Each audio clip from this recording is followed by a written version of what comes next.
masjid. Nah, ini memang harus perlu ya. Jadi gini, penggunaan uang masjid sekarang, pertanyaan kurang lebih kan seperti itu. Jadi ada semacam organisasi yang dia datang ke masjid, kemudian mengumpulkan dana ke jamaah, tapi bukan untuk ke masjid. Itu boleh nggak? Nah, boleh nggak? Semisal ada imam dari Palestina, kemudian menyebarkan plastik atau kotak, tapi diumumkan, harus diumumkan ya, diumumkan bahwa pendapatan malam ini untuk beliau imam Palestina, itu tidak masalah. Yang menjadi masalah itu ketika sudah menjadi uang masjid, memang sudah berada dalam kas masjid, kemudian diambil untuk sesuatu yang tidak ada kebaikan yang kembali kepada masjid, itu nggak boleh. Ya, contoh sekarang ini kan mau MTQ, hampir seluruh masjid itu menerima proposal dari panitia minta, bukan MTQ saja, Khol Akbar. Kemarin ketika pernah rapat di Kawah itu ya, saya menyarankan jangan minta ke pengurus masjid uang masjid untuk kegiatan Khol Akbar. Akhirnya disepakati ya nyebar doa ini, doa arwah, itu nggak masalah, karena itu bukan uang masjid. Tapi kalau mengajukan proposal minta sebagian uang masjid untuk kegiatan, nah itu nggak boleh. Baik Khol Akbar, baik MTQ, itu nggak boleh, harus hati-hati ya.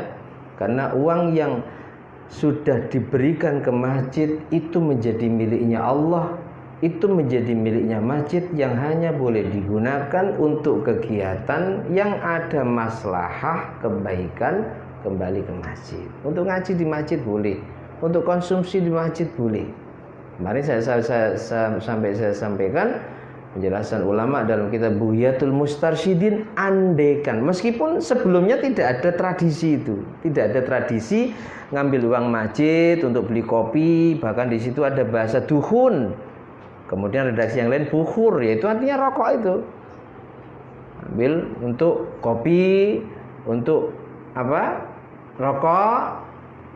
Meskipun sebelumnya tidak pernah ditradisikan oleh pengurus-pengurus sebelumnya, itu boleh kalau memang dengan cara itu bisa menarik simpati jamaah, masjid semakin ramai.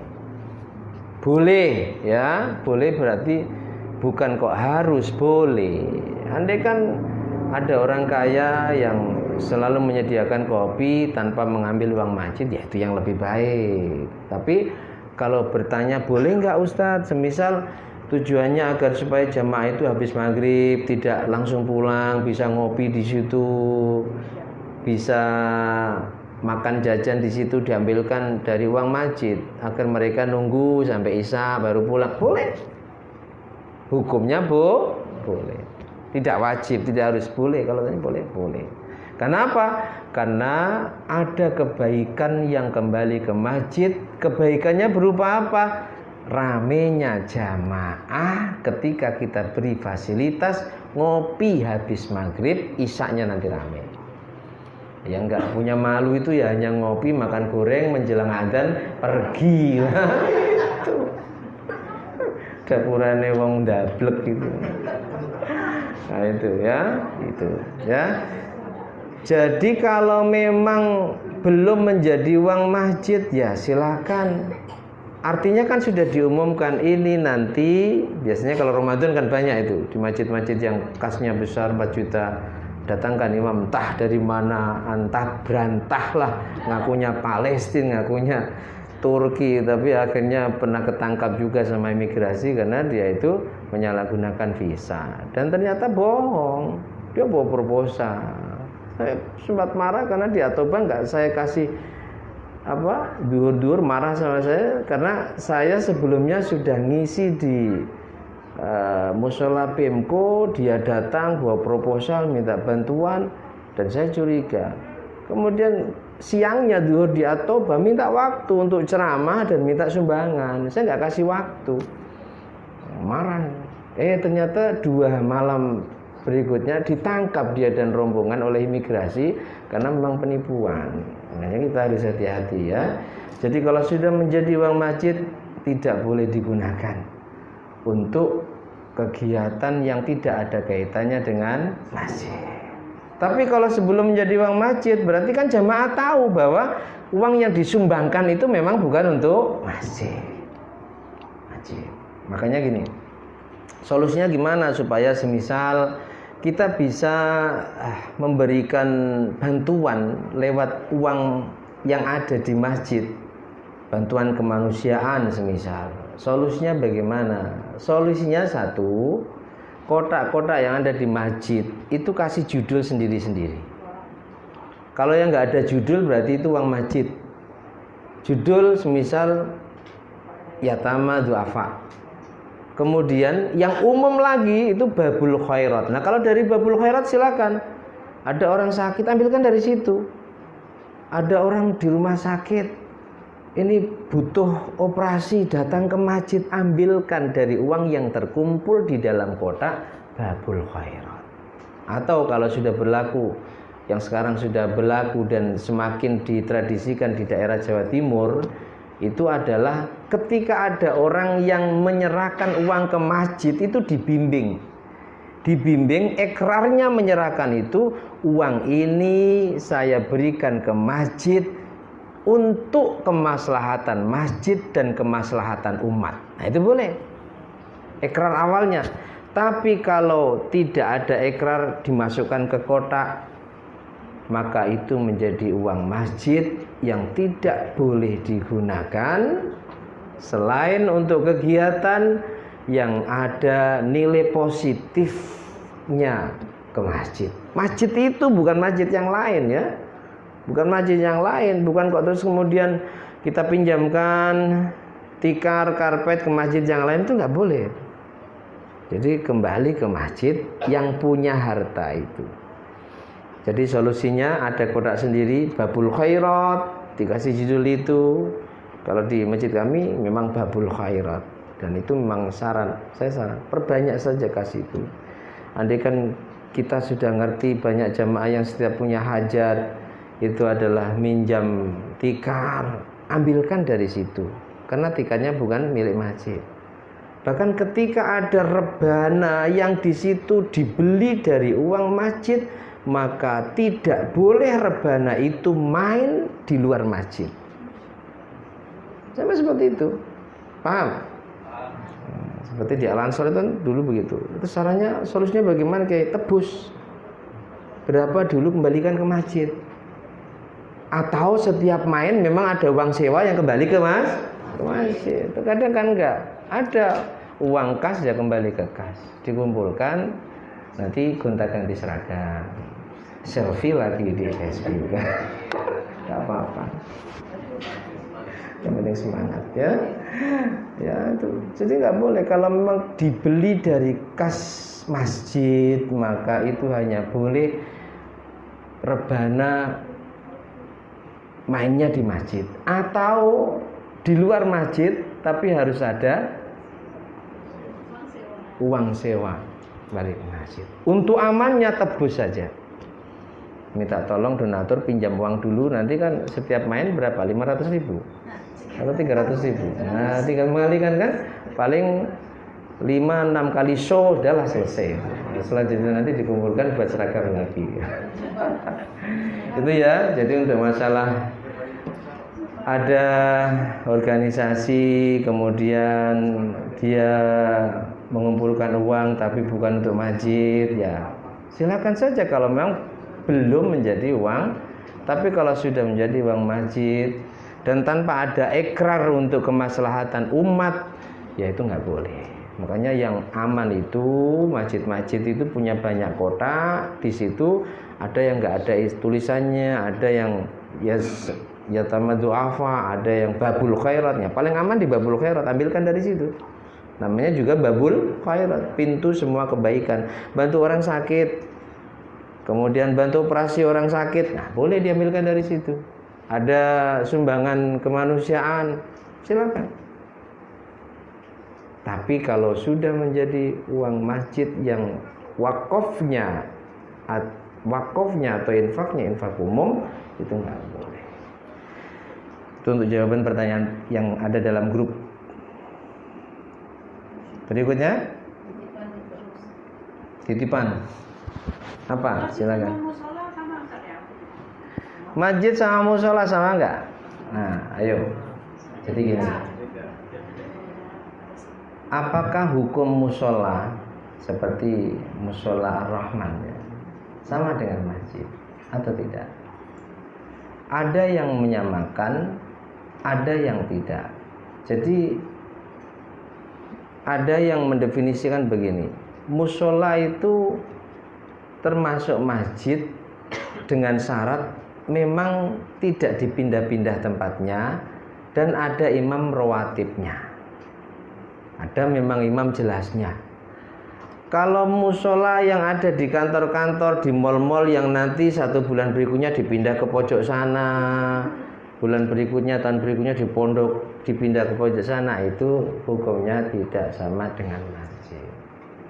Tapi pendapat yang kedua, musola beda dengan masjid, sebab ketika membangun musola itu ikrarnya bukan untuk masjid tapi untuk tempat sholat. Pendapat yang kedua, musola beda dengan masjid. Musola disamakan dengan ribat, pondok, aula madrasah dan seterusnya, sehingga itikaf di situ nggak sah. Wanita haid di situ ya nggak masalah karena bukan termasuk masjid. Paham ya? Tapi kalau pendapat pertama, dan itu pendapat masyhur, musola dihukumi sama dengan masjid ketika apa? Dia tidak dipindah-pindah, memang di situ tempatnya, dan ada imam rawatib, artinya memang digunakan 5 waktu untuk jamaah. Tapi kalau musola yang di kantor-kantor, musola yang di mal-mal, yang suatu saat nanti dipindah ke pojok sana, dipindah ke lantai sana, nah itu tidak dihukumi masjid. Sehingga wanita haid di sana nggak masalah. Kemudian itikaf di sana ya nggak sah karena bukan masjid. Tapi pendapat yang kedua, tetap meskipun itu tempatnya tidak berubah-ubah juga selalu digunakan untuk jamaah, ada imam rawatibnya, hukumnya beda dengan masjid. Alasannya apa? Masjid ini perlu ikrar khusus. Aku wakafkan tanah ini untuk masjid. Mana yang kita ikuti ya silakan. Itulah ketika kita memahami perbedaan pendapat itu akan menjadi rahmat bagi kita. Maka kita berarti ada yang mengatakan begini. Sesekali misal kita haid pengen ngaji di luar nggak dengar ya, berarti ikuti pendapat yang mengatakan musola itu bukan ngaji. Paham? Nah, enaknya di situ ketika kita memahami bahwa ikhtilaful a'immah rahmah, adanya perbedaan pendapat di antara ulama itu sungguh bisa menjadi rahmat. Perempuan yang ingin ngaji, dia sedang haid, dari luar nggak dengar, gak khusyuk, anak-anak rame di musola, berarti ikuti pendapat mengatakan musola bukan masjid, masuk. Tapi pendapat yang masyhur, kalau memang itu tidak dipindah-pindah, memang 5 waktu, ada imamnya jelas, ada muadzinnya jelas, itu hukumnya sama dengan Allahu a'lam. Cukup? Boleh nggak kalau kita menjamak makosor, misalnya kita jadi pengantin ya nggak mungkin ganti baju. Nah, terus misalnya kita pergi ke suatu daerah kayak Singapura, jaraknya belum sampai, tapi menyulitkan kita untuk sholat, jadi kita jamak itu nggak? Kalau kita mendengar Buya Yahya kan boleh kan, tapi yang disampaikan Buya Yahya ini di mata kawan-kawan Basul Masail ini sangat lemah sekali, ya kan? Jadi sulit nanti jamak, padahal kurang dari marhalah. Memang ada kaul itu, tapi itu kaul yang hanya walana kaulun kalau dalam Buyatul Mustarsyidin.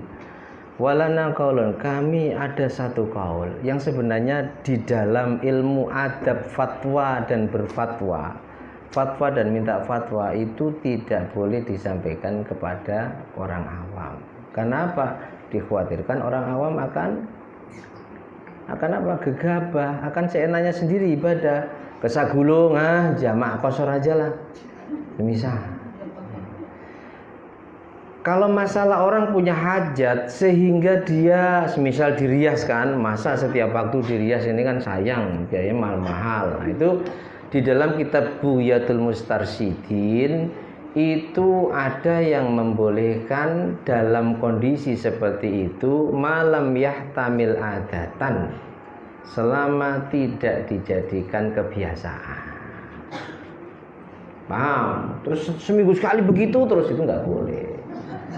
Tapi kalau pas semisal mantu ya kan, mantu jadi nganten itu kan, masa nanti waktu harus dibersihkan wudu, nah itu boleh. Dalam Bughyatul Mustarsyidin ini sebagian ulama membolehkan di saat kita punya hajat atau melayani tamu yang nggak mungkin kita tinggal sholat di sana begitu. Bagaimana dalam kondisi seperti itu? Bolehkah kita jamak? Misal nanti ya sekalian, tapi jamak ya tetap 2 waktu saja ya. Jadi kalau sampai malam itu ya iya duhur di jamaah asar, bukan kok kemudian sholatnya di waktu malam terus dirapel di malam semua, itu bukan. Duhur asar, jadi semisal duhur banyak tamu, atau kalau semisal sebelum dirias itu sudah masuk duhur, sholat dulu apa? Itu paling aman. Sholat dulu duhur asar jamak takdim, nanti maghrib isya kan sudah aman dia, meskipun nggak rias lagi. Waktu masuk maghrib langsung sholat ya, kalau punya wudu langsung niat dalam hati maghribku nanti nah itu yang paling aman. Tapi malam yahtamil adatan, syaratnya jangan dijadikan kebiasaan. Paham? Jangan dijadikan kebiasaan. Kita ke Singapura sulit. Lah terus syarat jamak qashar ini kan harus dipakai. Hanya itu maaf lah. Memang ada kok, tapi itu lemah.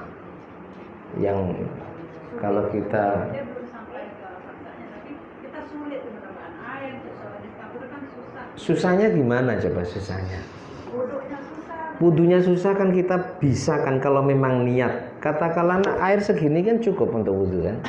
Saya make up-nya. Nah, kalau gimana? Susahnya di mana? Nggak ada tempat loh. Sholat itu kan tidak harus di masjid, di jalan pun biasa boleh. Gitu.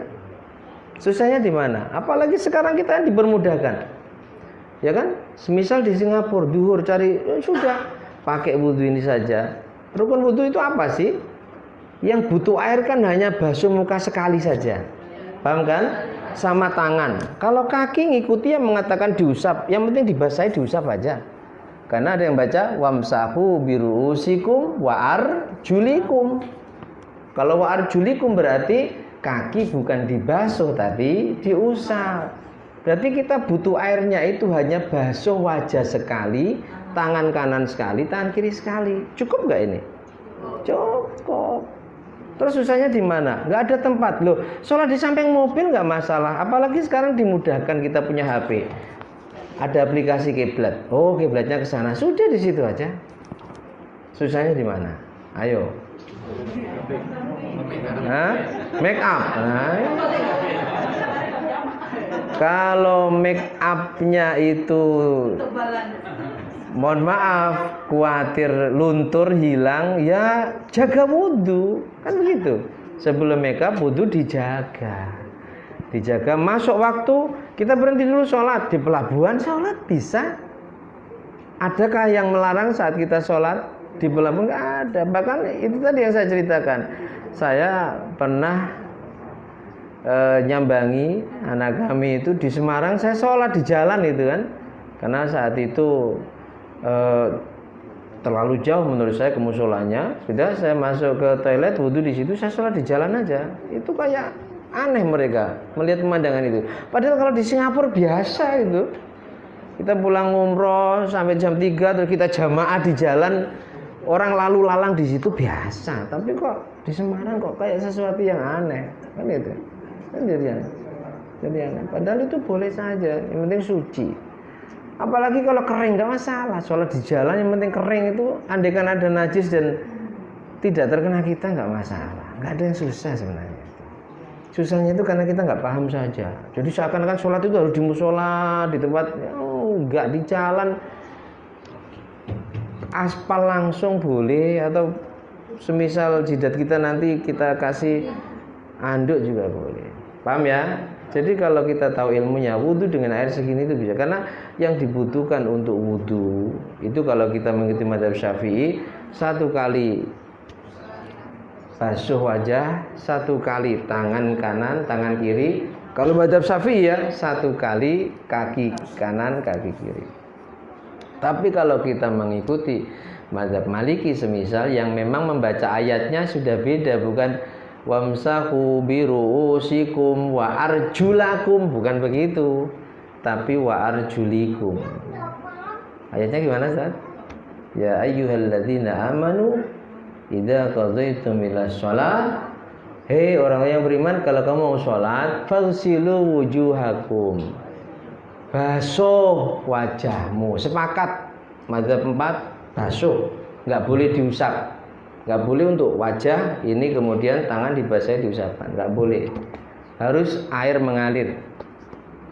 Ini katakanlah ditaruh di sini, biur cukup, sekali cukup.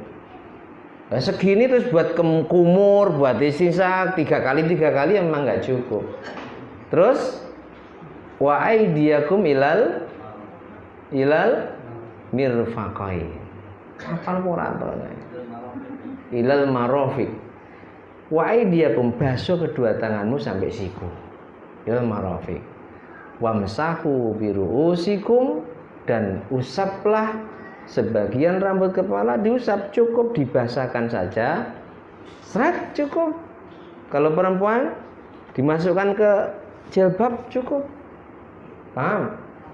Atau kalau memang jilbabnya itu serawang, tahu serawang? Tipis, nggak apa-apa. Kalau memang kita yakin dengan kita usapkan di atas jilbab itu air masuk ke kena rambut. Atau kalau serawang kan ada cerongmat itu kan, ya udah, 1 helai itu. Kemudian wamsahu biruusikum wa arjulakum. Kalau mazhab Syafi'i bacanya wa arjulakum, berarti basuh diatofkan kepada wujuhakum dan aidiakum, kaki dibasuh bukan diusap. Tapi ada yang baca wamsahu biruusikum wa arjulikum. Makanya kalau wajah tangan sepakat harus dibasuh. Tapi kalau kaki ada perbedaan pendapat, dibasuh atau diusap. Kalau semisal kok kita bawa airnya segini, ya ikuti pendapat yang mengatakan bahwa kaki itu diusap.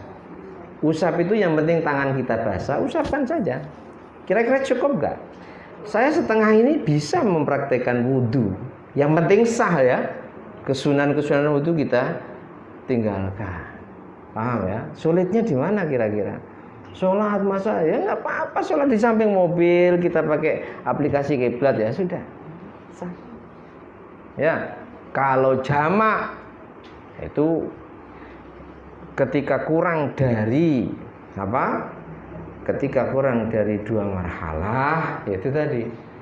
Kalau dalam tradisi santri ya, kalau dalam tradisi santri, qaul dhaif itu nggak boleh difatwakan untuk umum. Qaul dhaif boleh diamalkan untuk pribadi kita. Andaikan difatwakan, itu fatwa bimaknal irsyad. Pas ngaji begini, pas ngaji seperti tadi kan kita ngaji Kifayatul Akhyar. Ternyata Imam Muzani itu membolehkan bahwa sholat qodok kita boleh kita qosor saat kita melakukan perjalanan. Ini kan lemah, tapi kita sedang ngaji, urut sampai di situ. Paham? Makanya sering kami sampaikan, guru kami ini sangat masyhur, Bayi Aziz Mansur itu kalau mimpin umroh, mimpin haji selalu bawa kita. Jadi sekiranya nanti kok memang nggak bisa memakai qaul yang kuat, beliau bacakan dalam kitab ini. Itu ada ulama yang membolehkan bahwa bersentuhan kulit laki-laki perempuan itu nggak batal. Itu saja begitu. Itu namanya fatwa bimaknal irsyad. Bukan difatwakan laki perempuan setelah wudhu bersentuhan tanpa penghalang nggak batal, itu nggak boleh. Kalau kita mengikuti mazhab Syafi'i, Paham? Paham ya? Kurang lebih seperti itu. Nggak ada yang sulit. Ya sulitnya karena kita takut bedak kita luntur aja. Nggak boleh jadi alasan, ya. Allahu a'lam. Cukup ya? Cukup. Al-Fatihah.